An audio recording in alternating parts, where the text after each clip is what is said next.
unlike you with just a high school diploma. The man I'm marrying is a college graduate and an elite.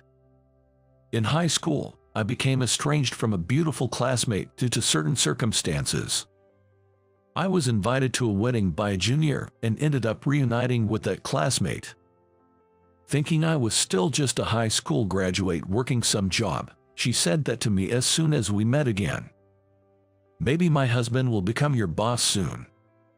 She took the same condescending attitude towards me as she did back then, so I decided to tell her the truth. "Sorry, but I just fired him a little while ago." At the words I blurted out, her eyes widened, and then an unbelievable event struck us. My name is Ryan.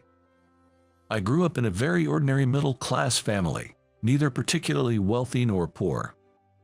Raised in a family of 4 with my parents and a younger sister, I had a typical upbringing and, like many, loved superhero shows. I admired the way they helped people in trouble and wanted to be like them. So, I always tried to help friends in need, which I think made me a reliable person in my class. Ashley, who lived next door, and I have been close since we were young, and we played together often since we were classmates. Perhaps because of that, our families became close, often going on trips together. Ashley's family was much wealthier than mine, with her father running a company. Her mother was a stay-at-home mom. But both were very approachable, always saying, "Ryan, feel free to come over anytime." Since my parents both worked, I often hung out at Ashley's house or had dinner with them until my parents came home. I think Ashley's parents were very fond of us too. Ashley and I graduated from elementary and middle school together and went to the same high school. Our high school was one of the top in the state, and keeping up with studies was tough, but I enjoyed it, surrounded by good friends. As for Ashley, she debuted as a model. I was used to being around her since we were kids, so I didn't pay much attention, but she was actually a stunning beauty, often approached by scouts when out and about. There were rumors both inside and outside school that photos of her were highly sought after. With her debut in the entertainment industry as a model, Ashley quickly became popular in both school and among the public. Busy with work, she started skipping school, and we saw each other less and less. At that time, I was also busy with student council duties. Even when Ashley did come to school, she was always surrounded by people, so we couldn't talk much. Well, we were neighbors, so I didn't worry much since we could meet anytime. On Valentine's Day that year, I was behind the school building. "Ryan, I've liked you for a long time. Will you go out with me?" Olivia, a classmate, confessed to me. It was my first confession, and I was bewildered. I only talked to Olivia occasionally, and never imagined she felt that way about me. "Yes, if it's okay, please take this chocolate too." Olivia held a small paper bag. Looking inside, there was a beautifully wrapped package. "Can I open it?" "Of course, but it's homemade, so it might not be perfect." Inside were homemade chocolates. "This is homemade chocolate. You made this, Olivia. That's amazing." "Thank you." I thanked her, feeling grateful and flattered. "I don't know much about you, Olivia. Is that okay?" "Yes, I'd be happy if you get to know me more." Seeing her blush and say that, I found her genuinely cute, and we started dating. Being in the student council, I was quite well known around school. When word got out that I had a girlfriend, everyone started teasing me about finally being taken, but I didn't mind. Then, I saw Ashley in school. I think it had been about 2 weeks since I last saw her. "Hey, Ashley, long time no see." "Yes, it has been." I called out to her, but her response was cold. I was surprised by her aloof attitude, as I had never seen her react like that before. I didn't know how to respond, as I'd never experienced such a reaction from Ashley. "What's up? Are you in a bad mood, Ashley?" "Not at all." Ashley said that and just walked away. Usually, she would have said something like, "Ryan, it's been a while," and chatted for a bit. Well, maybe she really was in a bad mood. She seemed busy lately. I convinced myself of that and headed to the student council room. A little later, I heard rumors that Ashley was harassing my girlfriend, Olivia. I hadn't seen it myself, but when I asked Olivia, she just smiled vaguely. This reaction, does it mean it's true? Thinking that if it was true, I had to ask Ashley to stop, so I decided to talk to her the next time I saw her. That day came sooner than expected, and I saw Ashley again in school. "Ashley, can I talk to you for a second?" "What is it?" I took Ashley aside in the hallway and faced her. She looked at me irritably. "Ashley, are you harassing Olivia?"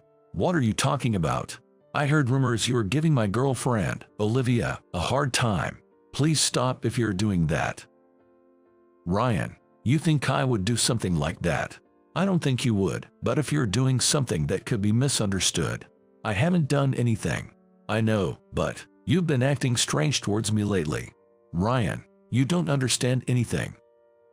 "What? You believe rumors over me, who's been with you all this time?" "Fine, think whatever you want." "What's that supposed to mean?" With that, Ashley turned her back on me and ran off. Since then, Ashley and I stopped talking to each other, and our relationship turned sour. Dad has debt. One day, suddenly, my dad was burdened with a large debt. Jer, my friend, skipped town. My name was on the loan as a guarantor, so now they're coming after us. I couldn't say anything more to my exhausted father. No wonder he had been coming home late recently. He had been working night shifts at a supermarket after his day job. My mom was also working an office job during the day and at a bar at night. At first, they didn't want to trouble us, so they kept the debt a secret, trying to pay it off themselves. But you know, day by day, they started coming home later and looked so worn out. So, my sister and I finally asked them, "What's happening? We want to know the truth." Finally, they decided to tell us. "I'll get a part-time job too," I said without hesitation. I couldn't let my parents struggle anymore. "But Ryan, your studies. Right now, this is more important. Let's work together and pay off the debt quickly." "I'm gonna get a part-time job too." My younger sister said this, but since she was still in middle school, it wasn't really practical for her to work. So our parents and I opposed the idea. "All right, I get it. Then, as soon as I graduate from middle school, I'll start working. I'll aim for a high school that allows part-time jobs," she declared determinedly. My parents and I were nearly moved to tears by her resolve. "I'm really sorry for being such an unreliable father." "What are you talking about? It's not your fault. Let's all work together and do our best," Mom encouraged. "Jer, let's give it our all, together." Our family gathered in a huddle, encouraging each other. Looking back, it was kind of a strange mood at the time, I think. And that's when I decided I wanted to become someone who could help people in trouble in times like these. I resolved to become a lawyer. The next day, I found a part-time job and began a busy life juggling school, student council, and work. Working all day on weekends, I had less and less time to spend with my girlfriend, Olivia. I felt bad about it, but paying off the debt was my top priority, so I just texted her, "Right now, there's something I need to prioritize over spending time with you." She replied, "I understand. Thank you for everything up until now." And so, we chose to go our separate ways. Even after that, I continued to live a whirlwind life, and before I knew it, I was almost in the summer of my senior year of high school. It was time to seriously decide on the college I wanted to attend. But I was really struggling with this decision. Since that day, I had set my sights on becoming a lawyer, but my dad's debt wasn't fully paid off yet. Could I really handle studying and working if I went to college now? Or should I wait until next year to go to college? Honestly, I can enroll in college anytime. So maybe shouldn't I first work right after high school and pay off all the debt before thinking about college? Yes, I should get a job first. With that in mind, I decided to talk to my high school career counselor the next day. I explained everything to the counselor without holding back and said I wanted to work. Got it, we'll try to find you a job with the best possible conditions. Let's work hard, the counselor encouraged. After talking to the counselor, I explained the same thing to my parents, and they understood my decision to work. Especially my dad, who said, "I'm really sorry, but this is a big help, thank you." In our top-ranking high school in the state, very few students opted for employment, and there were only 3 of us, including me, in the school's job seminar for those wanting to work. "Ryan, why are you choosing to work?"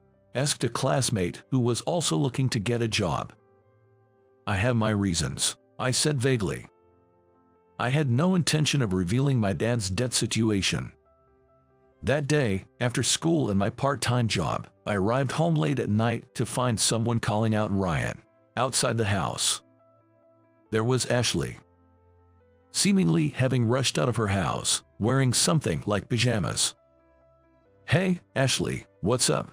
Dressed like that? Never mind that. Is it true you're not going to college? That you'll work right after high school?" "Yeah, I'm going to work instead of college for now."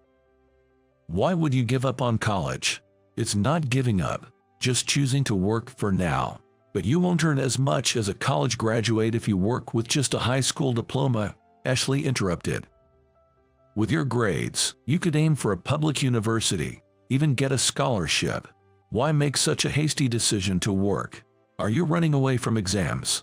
Her words just like that irked me. It wasn't a hasty decision. I had agonized over it and made a considered choice. Nor was it running away. I planned to go to college later, and I considered job hunting as challenging as college entrance exams. I didn't decide this easily. I really struggled before making this choice. "And it's none of your business, Ashley," I said somewhat dismissively. Ashley looked hurt by my response. "Oh, right. It's none of my business. Fine. I don't care anymore," she yelled and then went back to her house.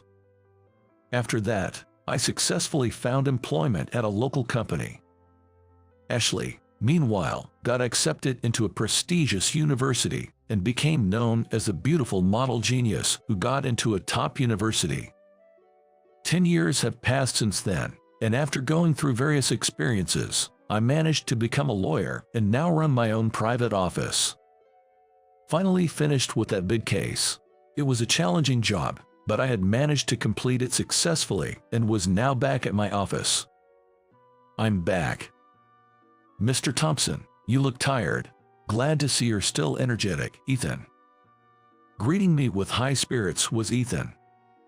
He's a junior lawyer who followed me when I started my own law firm, saying, "Ryan, please take me with you. I want to work under you." He's a bright and energetic guy who looks up to me, so I'm quite fond of him. "Mr. Thompson, do you have a moment?" As I was tidying up some documents, Ethan approached me, more serious than usual. Usually, when he's like this, he's either broken some office equipment or upset a client. "What is it? Did you break another vase, or did you upset Bradley again? How many times have I told you not to call elderly clients old man?" "No, it's not that. Sure, Bradley did say to me, 'I find your attitude offensive. Don't ever appear before me again.' But that's not it." "Oh, he did say that." "Actually, well, I'm getting married," Ethan said nervously. "Wow, congratulations. I never expected my younger colleague Ethan to beat me to marriage, but it's genuinely a happy occasion. I've been single for nearly 10 years, so I can't help but feel a bit envious." "Is she the slightly older girlfriend you mentioned? You said she's really beautiful." "Yes, she's a former model and the daughter of a company president. We're planning a grand wedding, and I was wondering if you could give a speech, Mr. Thompson." "Of course, I'd be honored," I enthusiastically agreed, patting Ethan's shoulder.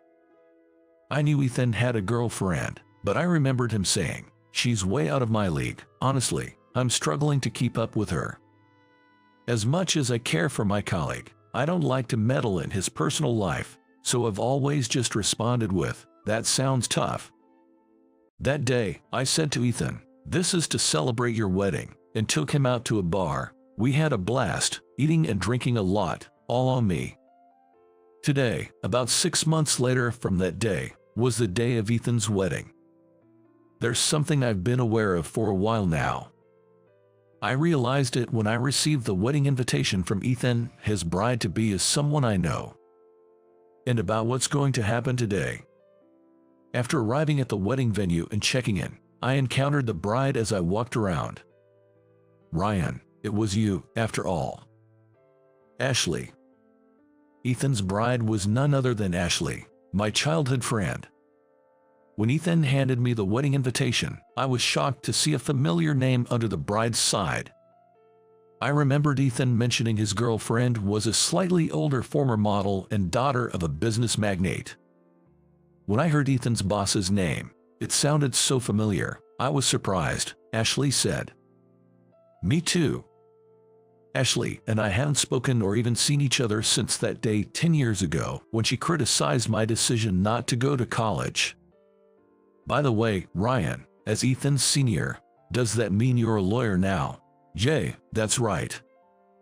"How did someone like you, who just finished high school, become a lawyer?" "You didn't just claim it without any basis, right? You didn't, pay for your qualification, did you?" "No way. I passed the exam fair and square and have the proper qualifications. I run my own law office now, and Ethan works there too. It'd be ridiculous if I, the director, didn't have a law license." Ashley still seemed skeptical. "Unlike you, a high school graduate, my husband-to-be Ethan is a graduate from the same prestigious university as me, an elite with a college degree. Soon, he'll be the director of your office." Ashley looked down on me as she said that, but I decided to enlighten her about a future that wasn't going to happen. "Sorry, but as for Ethan, I just fired him from our office." At the words I blurted out, Ashley was dumbfounded. "What? And you two aren't officially married yet, right? You might want to reconsider that." Leaving Ashley stunned behind, I decided to head back to the venue.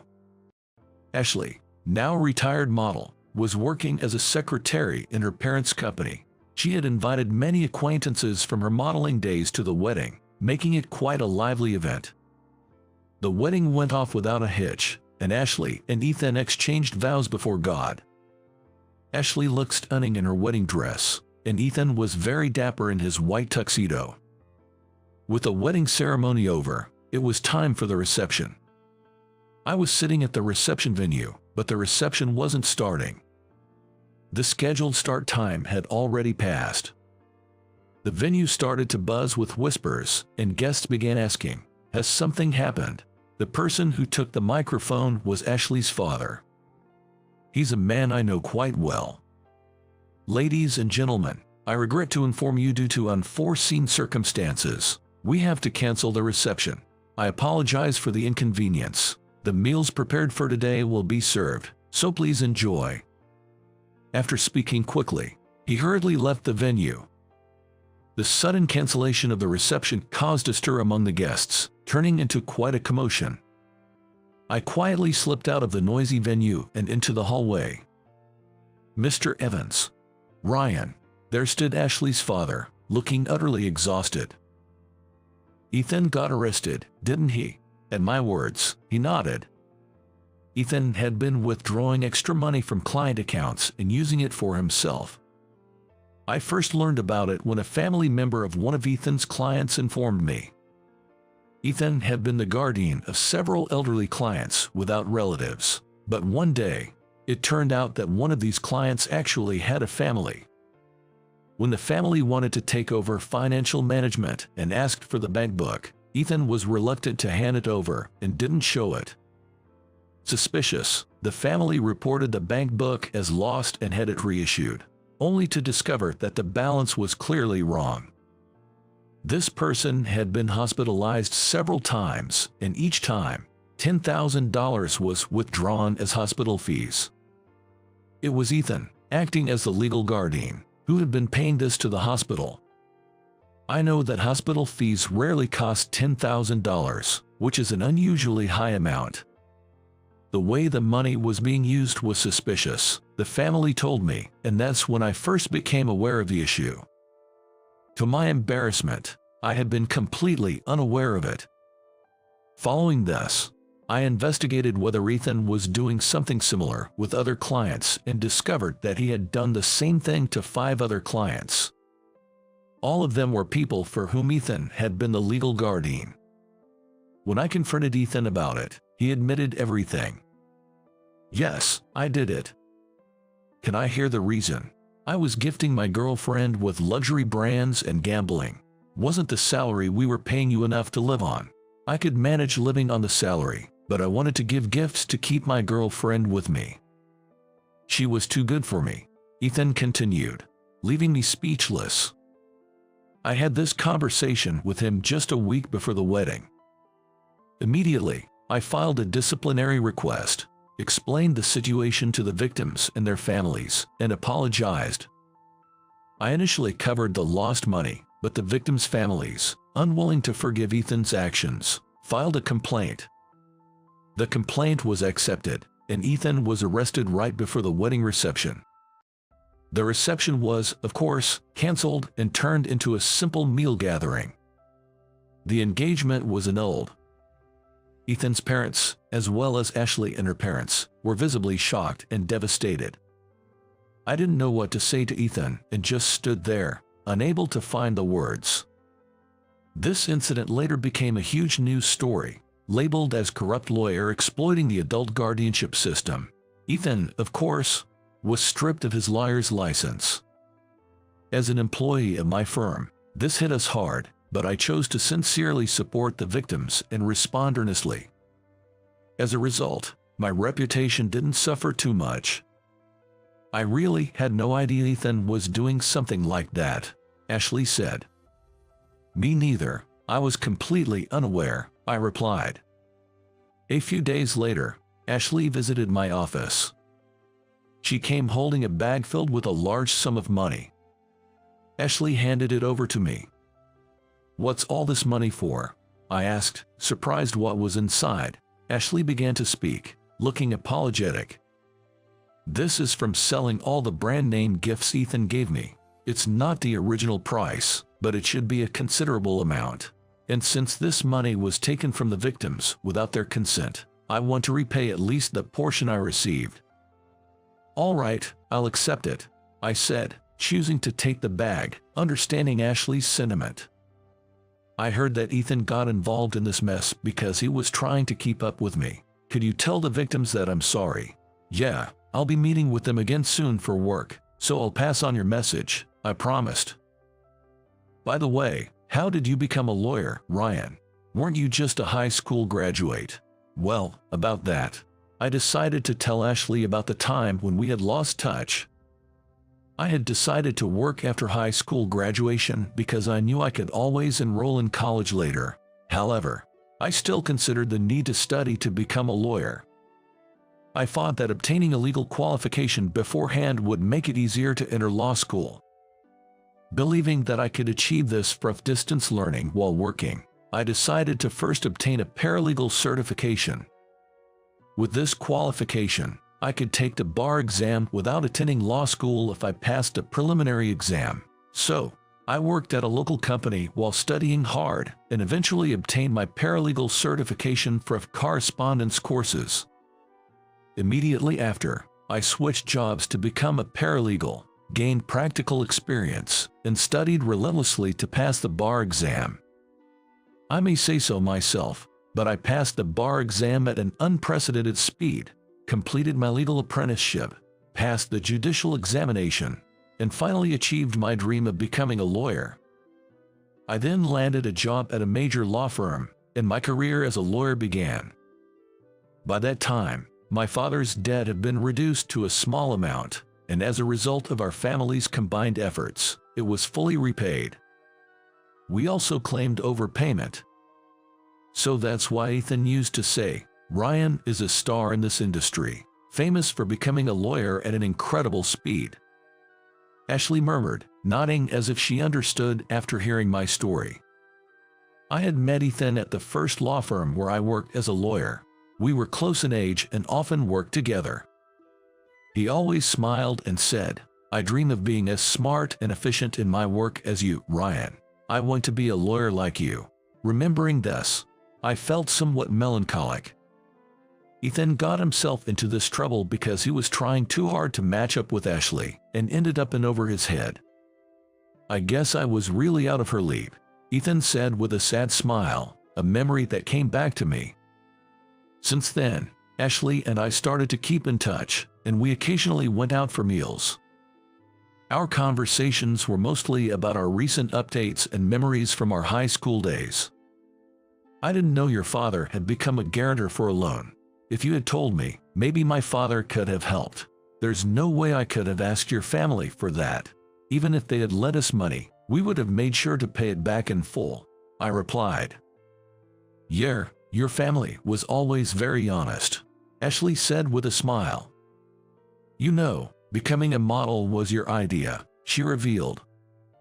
"Really? At the high school festival, remember the fashion show where the home economics club made outfits? You saw me in one of those outfits and said, 'Ashley, you really look like a model. It suits you so well. Maybe this glamorous world is meant for you.' That's why I decided to give modeling a try." I don't remember that at all, I thought, but I figured Ashley probably realized I didn't remember. "And about the rumor that I harassed your girlfriend in high school, that was completely false." "Oh, right, that rumor. So it was false. Rather, it was that girlfriend, Olivia, right? She was the one spreading lies that I was harassing her." "What, really?" I was shocked by this revelation. Olivia never seemed like the type to do such a thing. I heard later that she spread those rumors because she was worried about losing you to me, your childhood friend. She lied about me harassing her. After all, I was so busy with work back then, I barely came to school. How could I have harassed her enough to start such rumors? That made sense when she put it that way. "Well, women can be scary. I was most hurt and sad that you didn't believe me back then," Ashley said with a sad smile. "I'm sorry about that time." "It's okay. It's all in the past," she said, forgiving me. After that, Ashley and I grew closer and managed to return to our old relationship. Eventually, our relationship naturally progressed to dating, and now we live together. Though we both have strong personalities and often argue, our relationship is better than it used to be. And today is Ashley's birthday. I plan to surprise her with a marriage proposal. After having dinner at a restaurant with a beautiful night view, we decided to stay at a hotel. I went to the room where Ashley was waiting, holding a bouquet of 108 roses. The meaning of the 108 roses, of course, is "Will you marry me?" I thought it might be a bit too cheesy, but I went with it. In the room, I had left a dress as a gift for Ashley with a note saying, "I want you to wear this dress." I wondered if she had changed into it as I arrived nervously at the room. When I knocked and entered, there was Ashley, wearing the dress I gifted. "Ryan, thank you for the dress. It's exactly my style," she said. "I'm glad, because I have another present for you." "Really? What is it?" In front of Ashley, intrigued, I held out the bouquet of roses and professed, "Ashley, will you marry me?" Tears streaming down her face, Ashley said, "Yes, I will. Thank you." I couldn't help but think, if I had just trusted her and openly talked about my father's debts and my need to work, maybe I wouldn't have taken such a long detour to get here. But it was that very experience that led me to find and fulfill my dream of becoming a lawyer. Still, I couldn't shake the thought that if I hadn't become a lawyer, maybe Ethan wouldn't have done what he did. He always said he admired me, which made me think this way, but I know dwelling on the past is pointless. The future is uncertain, but now, as a husband to Ashley, I want to trust her words and work together, striving forward side by side,